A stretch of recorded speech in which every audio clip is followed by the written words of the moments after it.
Hello students, welcome to online classes. आज हम अपने चैप्टर 3 के बारे में डिस्कस करेंगे, which is classification of elements and periodicity in properties. ये आपकी बुक में चैप्टर 3। स्टार्ट करते हैं। स्टार्ट करने से पहले इसमें देख लेते हैं हम क्या डिस्कस करेंगे। We will discuss how the elements in are classify और arrange in a periodic table by understanding different laws given by different scientist. So before starting this topic, some question arises here. Why do we need to classify elements or what is the need of periodic tables? इसको समझने के लिए let's start the topic classification of elements. Classification of elements, अगर हमने topic तो ले लिया, लेकिन अब उससे पहले ये कि ज़रूरत क्या थी। एलिमेंट्स तो ऑलरेडी हमें पता था कि आ गए हैं, लेकिन उनको क्लासीफाई करने की क्या ज़रूरत थी, पीरियोडिक टेबल बनाने की क्या ज़रूरत थी, क्या नीड आई। तो एक्चुअली क्या हुआ, इन 1831 एलिमेंट्स जिनके बारे में जाना गया, वो क्या कितने एलिमेंट्स है 31, और इन 1865 63 एलिमेंट्स आर डिस्कवर। 63 एलिमेंट्स, इतनी मतलब 31 से 63 एलिमेंट्स कितना फास्टली डिस्कवर करे गए। और एट प्रेजेंट हमें पता है 118 एलिमेंट्स डिस्कवर हो चुके हैं, जिनके बारे में हम जानते हैं। सम आर सिंथेटिक, जो मैन मेड है, और अभी फर्दर डिस्कवरी चलती जा रही है। ठीक है। इतने सारे एलिमेंट्स को इंडिविजुअली पढ़ना, सबकी प्रॉपर्टी अलग अलग इंडिविजुअली पढ़ना बहुत ही डिफ़िकल्ट है, और उसे याद रखना उससे भी ज़्यादा डिफ़िकल्ट है। इस चीज़ को सिंप्लीफाई करने के लिए साइंटिस्ट ने सोचा, अगर हमें स्टूडेंट की हेल्प, मतलब स्टूडेंट के पॉइंट ऑफ व्यू से सोचे या अपनी रिसर्च के पॉइंट ऑफ व्यू से सोचे, तो आने वाली जो जितनी भी जनरेशन होगी जो इसके ऊपर रिसर्च करेंगी, तो उनके लिए क्या कहते हैं, सिंपल वे में कैसे बनाया जाए, उसके लिए उन्होंने क्या करा कि क्लासीफाई कर देते हैं एलिमेंट्स को अकॉर्डिंग टू देयर प्रॉपर्टीज़। यानी कि जो सिमिलर प्रॉपर्टीज़ की होती है उनको एक साइड कर दिया, मतलब उनका एक ग्रुप बना दिया, और जो डिसिमिलर है उनको सेपरेट आउट कर दिया।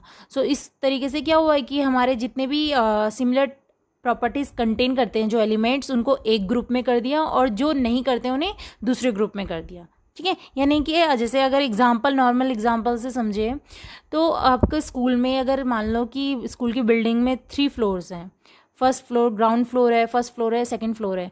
तो हम क्या डिसाइड करते हैं कि लेट्स सपोज कि जो आपका ग्राउंड फ्लोर है उसमें आपकी क्या है, प्राइमरी सेक्शंस हैं।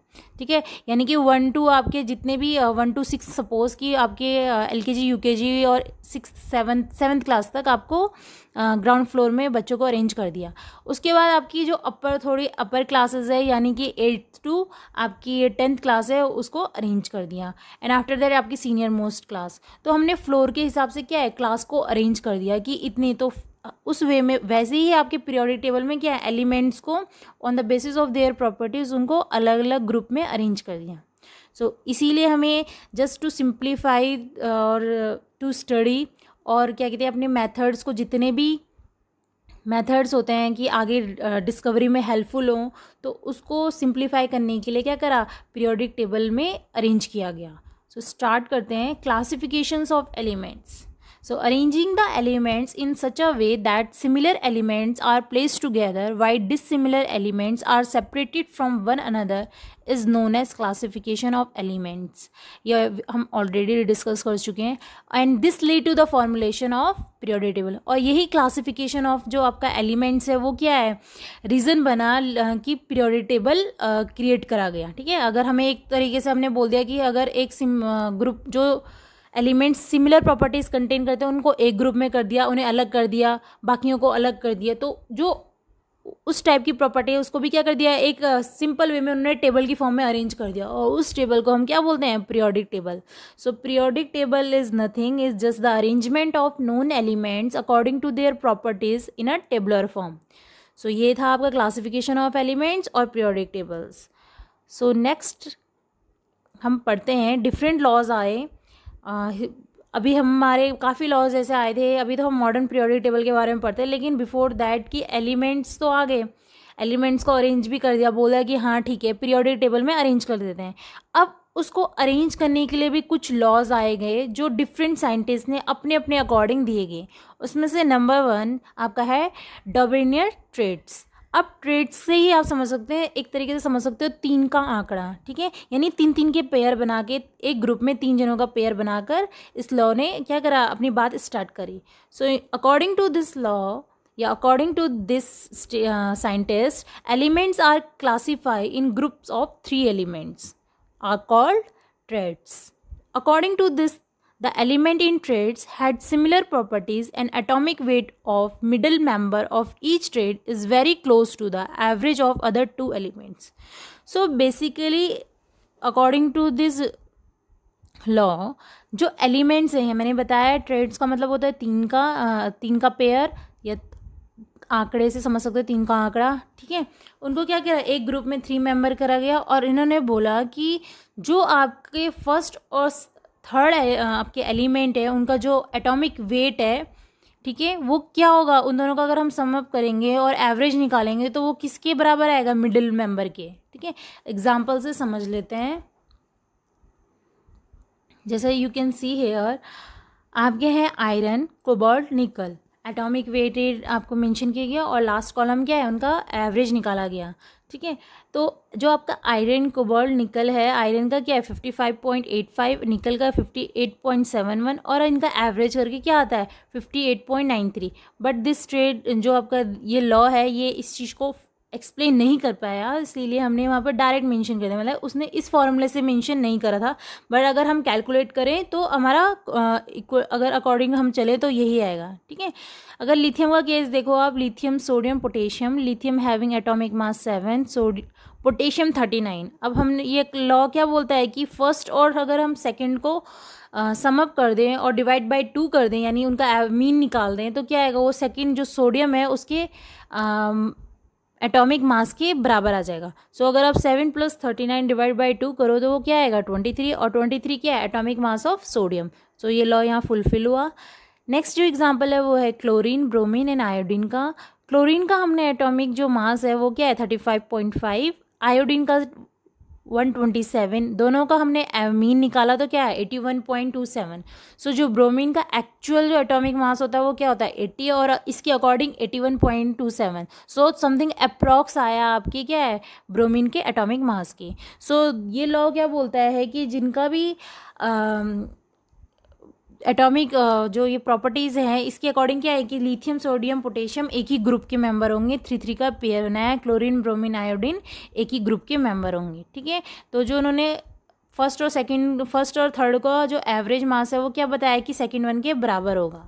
सो ये था आपका डोमिनेंट ट्रेड्स। बट इसकी ये लॉ एज यूजुअल पूरी तरह से ऐसे नहीं कहेंगे कि सक्सेस हुआ, क्योंकि ये जो लॉ है सबसे पहले तो ये एक्सप्लेन नहीं कर पाया है कि आयरन, कोबाल्ट और निकल जो कि होने चाहिए थे वो ये फुलफिल करने चाहिए थे, लेकिन उन्होंने इस चीज़ को एक्सप्लेन नहीं किया।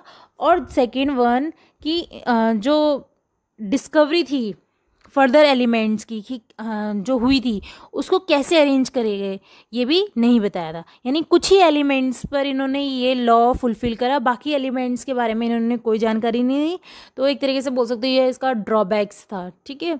बाकी जो अब हम नेक्स्ट लॉ पढ़ते हैं which is Newland law of octaves.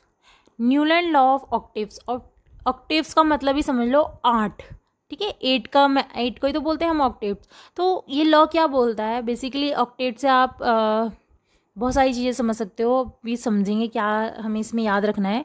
So according to this law, when the lighter elements are arrange in such a way that the every 8th element starting from a given one has property which are repetition of those of first if arrange in increasing order of atomic wait.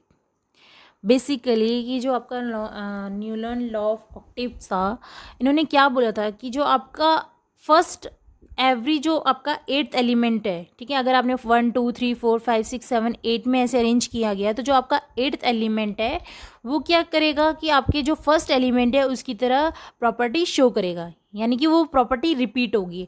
अब basically अगर हम simple example से समझते हैं, जैसे हमने music की जो थीम होती है उससे पढ़ा है, जैसे सा रे गा मा पा धा नी सा। जो आपका जो 100 है, आप आफ्टर द 7 मेंबर्स जो आपका दोबारा आता है वो क्या आता है, 100 आता है। तो क्या है, जो आपका 8th एलिमेंट है वो कैसी प्रॉपर्टी शो करता है, फर्स्ट वन की तरह। तो बेसिकली वहाँ से इन्होंने ये आइडिया लिया और उसे अपनी जो थ्योरी है उसमें यूज़फुल किया, ठीक है। मतलब म्यूज़िक से नहीं लिया, जब डिस्कवरी करी वहाँ से करा, ठीक है। सो इन्होंने कहा कि जो आपका 8th एलिमेंट है वो क्या है, फर्स्ट एलिमेंट की पे पूरी प्रॉपर्टी रिपीट होगा एवरी 8th एलिमेंट। सो जैसे अगर हम एग्जांपल्स देखते हैं, अगर हम फर्दर एग्जांपल्स देखें, सो आप यहाँ देख सकते हो कि lithium, beryllium, boron, carbon, nitrogen, oxygen, fluorine and then sodium, ठीक है। तो आप देख सकते हो कि आपके जो 8th एलिमेंट है वो क्या है, प्रॉपर्टी शो कर रहा है, सोडियम सिमिलर प्रॉपर्टी शो करेगा जैसे लिथियम है, ठीक है। फर्दर ऑन जो क्लोरीन है, क्लोरीन के बाद आपका पोटेशियम है, पोटेशियम भी क्या प्रॉपर्टी शो करेगा जो सोडियम करेगा। तो ये जो आपकी ऑक्टेव का रूल्स था वो सिर्फ कैल्शियम तक ही एप्लीकेबल था। कैल्शियम के बाद ये लॉ को एक्सप्लेन करना, मतलब एक तरीके से एक्सप्लेन होना पॉसिबल नहीं था। ये कैल्शियम तक फुलफिल था, लेकिन उससे भी ज़्यादा बहुत सारी ऐसी मेंबर्स आए, बहुत सारे एलिमेंट्स हैं। आपको भी पता है कि अगर हम मॉडर्न पीरियोडिक टेबल के बारे में बात करें तो बहुत सारे ऐसे एलिमेंट्स प्रेजेंट है जो कैल्शियम के बाद भी आते हैं, लेकिन इस चीज़ को ऑक्टेव का रोल नहीं समझा पाया। ओके, सो अगर हम जनरली समझें तो इन्होंने काफ़ी कुछ तो बता दिया था अपने पीरियोडिक टेबल में, काफ़ी कुछ भी नहीं मतलब, लेकिन ये था कि कुछ नहीं से तो कुछ सही। तो इतना तो बता दिया था कि आधा कि लिथियम, सोडियम, पोटेशियम ये क्या है, एक ही ग्रुप के मेंबर है। बेरिलियम, मैग्नीशियम, कैल्शियम एक ही ग्रुप के मेंबर है। सेकेंड वन इन्होंने बताया था कि सिमिलर प्रॉपर्टीज़ वाली चीज़ें क्या है, एक ही उसमें अरेंज होंगी। और जो इनका अरेंज करने का तरीका वो क्या है, increasing way of atomic masses. So ये क्वेश्चन आ जाता है कभी कभी कि increasing way of atomic masses और increasing way of atomic number. तो इन्होंने क्या, on the basis of increasing of atomic weight. So दोनों जो लॉ पढ़े हमने एटॉमिक वेट के बारे में ही डिस्कस किया। इसके बाद फर्दर लॉ आते हैं वो हम बाद में पढ़ेंगे। अभी तक हमने 2 लॉ पढ़े और दोनों ही लॉ बहुत इंपॉर्टेंट है।